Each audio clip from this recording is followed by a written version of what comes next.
बापरे, कॉलेजचे 7,000 विद्यार्थी HIV पॉझिटिव्ह, 54,000 लोक बाहेर फिरतायत.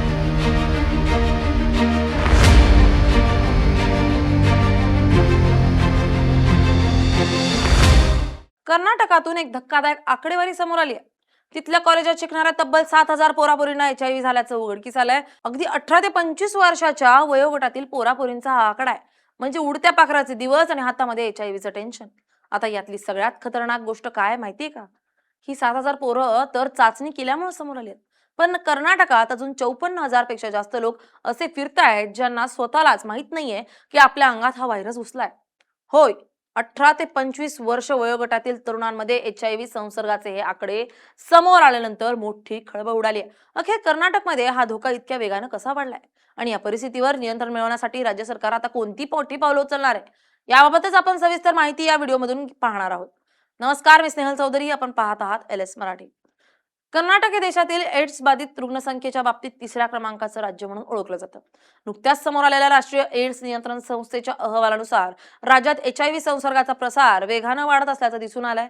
18 ते 25 वयोगटातील 7,000हून जास्त उच्च शिक्षण घेणारे विद्यार्थी आणि तरुण HIV पॉझिटिव्ह आढळलेत.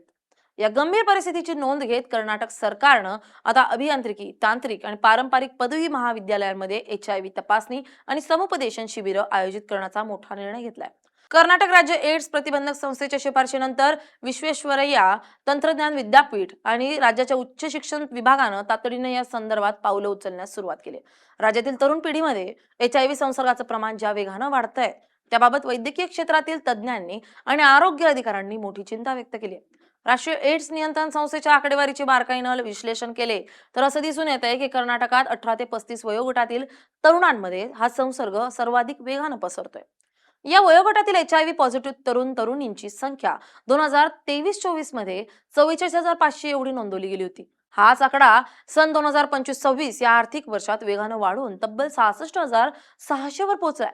या एकूण आकड्यांपैकी 7,000हून जास्त फक्त 18 ते 25 वयोगटातील कॉलेजचे विद्यार्थी विद्यार्थिनी असल्याचं स्पष्ट झाल्यामुळे शैक्षणिक आणि सामाजिक वर्तुळात चिंतेचं वातावरण निर्माण झालंय. सध्याच्या अधिकृत आकडेवारीनुसार संपूर्ण कर्नाटक राज्यात अंदाजे 2,60,000 HIV ग्रस्त व्यक्ती जीवन जगतायत. या मोठ्या रुग्णसंख्येपैकी फक्त 2,05,000 तरुणांवर सध्या नियमित अँटीरेट्रोव्हायरल थेरपी म्हणजेच ART उपचार सुरू आहेत. याचाच अर्थ असा आहे की राज्यातील जवळपास 54,000पेक्षा जास्त व्यक्ती अशा आहेत ज्यांना अद्याप स्वतःला HIV संसर्ग झाल्याची कोणतीही माहिती नाहीये. ही अज्ञात रुग्णसंख्या सार्वजनिक आरोग्यासाठी अत्यंत धोकादायक मानली जाते. कारण संसर्गाची माहिती नसल्यामुळे त्यांच्याकडून नकळतपणे इतरांना संसर्ग पसरण्याचा धोका मोठ्या प्रमाणात वाढतो. हाच उपचार आणि निदानाचा मोठा फरक भरून काढण्यासाठी सरकारनं महाविद्यालयीन स्तरावर व्यापक मोहीम आखली आहे. कॉलेजांमध्ये आयोजित केलेली जाणारी ही एकात्मिक आरोग्य शिबिरं सर्व सरकारी, अनुदानित आणि खासगी महाविद्यालयांमध्ये अनिवार्य करण्यात आली असली तरी सरकारने एक अत्यंत महत्त्वपूर्ण कायदेशीर आणि नैतिक मर्यादा स्पष्ट केली. कोणत्याही विद्यार्थ्याची HIV तपासणी किंवा स्क्रीनिंग त्यांच्या संमतीशिवाय केली जाणार नाही. इन्फॉर्म्ड कन्सेंट म्हणजेच पूर्ण माहिती देऊन घेतलेली संमती या तत्वाचे काटेकोर पालन केलं जाईल. अनेकदा तरुण मुलं भीती किंवा बदनामीच्या धास्तीनं अशा तपासण्यांपासून दूर पळतात. विद्यार्थ्यांमधील हा संकोच दूर करण्यासाठी आणि त्यांची वैयक्तिक गोपनीयता पूर्णपणे जपण्यासाठी कर्नाटक राज्य एड्स प्रतिबंधक संस्थेनं एक नाविन्यपूर्ण डिजिटल पाऊल उचललंय. अंतर्गत जनजागृती मोहिमेचा भाग म्हणून महाविद्यालयांमध्ये QR कोड आधारित सेल्फ रिस्क असेसमेंट टूल म्हणजे स्वतःच्या धोक्याचं मूल्यमापन करणारं साधन उपलब्ध करून देण्यात आलंय. विद्यार्थी हा QR कोड आपल्या मोबाईलवरून स्कॅन करून गोपनीय पद्धतीनं आपल्या संसर्गाचा किती धोका आहे हे जाणून घेऊ शकतात. जर त्यांना अधिक मार्गदर्शनाची किंवा चाचणीची आवश्यकता वाटली तर त्यांना त्या प्रणालीद्वारे जवळच्या सरकारी तपासणी आणि उपचार केंद्राची माहिती सहज मिळते. एका वृत्तपत्रानुसार आरोग्य विभागाच्या अधिकाऱ्यांनी दिलेल्या माहितीनुसार या मोहिमेचा मुख्य उद्देश कोणत्याही विद्यार्थ्याला किंवा तरुण पिढीला लक्ष करणं किंवा समाजात भीतीचं वातावरण निर्माण करणं हा नसून केवळ जनजागृती वाढवणं आणि वेळेवर निदान करून देणं हा आहे.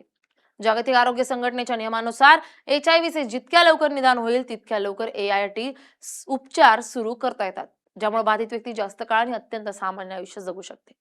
आधुनिक वैद्यकीय विज्ञानामुळे HIV हा आता जीवघेणा आजार राहिलेला नसून तो नियमित औषधोपचारांनी पूर्णपणे नियंत्रित ठेवता येणारा एक जुनाट आजार बनलाय. वेळेवर चाचणी केल्यास रक्तातील विषाणूंचं प्रमाण नियंत्रित ठेवता येतं आणि त्यामुळे पुढील पिढीला किंवा जोडीदाराला होणारा प्रसार रोखण्यात यश मिळतं. महाविद्यालयीन तरुणांमध्ये हा संसर्ग वाढण्यामागे अनेक कारणीभूत ठरली आहेत.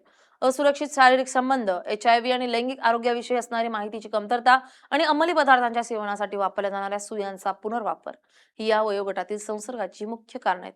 आजकालच्या जीवनशैलीमध्ये तरुण पिढीमध्ये वाढते डेटिंग ॲप्सचे चलन आणि आरोग्याविषयीची बेफिकिरी यामुळे देखील हे प्रमाण वाढत असल्याचा अंदाज व्यक्त केला जातोय. कॉलेजांमध्ये फक्त चाचण्या न करता मोठ्या प्रमाणावर समुपदेशन सत्र आयोजित केली जाणार आहेत, ज्यामध्ये विद्यार्थ्यांना सुरक्षित आरोग्य सवयी, कॉन्डोम्सचा वापर आणि अंमली पदार्थांच्या दुष्परिणामांबद्दल माहिती दिली जाईल. केंद्र सरकारच्या केंद्रीय शिक्षण मंत्रालय आणि विद्यापीठ अनुदान आयोगानं देखील देशभरातील सर्व तांत्रिक आणि पदवी संस्थांच्या आपापल्या कॅम्पसमध्ये HIV विरुद्ध जनजागृती मोहीम राबवण्याचे आदेश पूर्वीच दिले होते.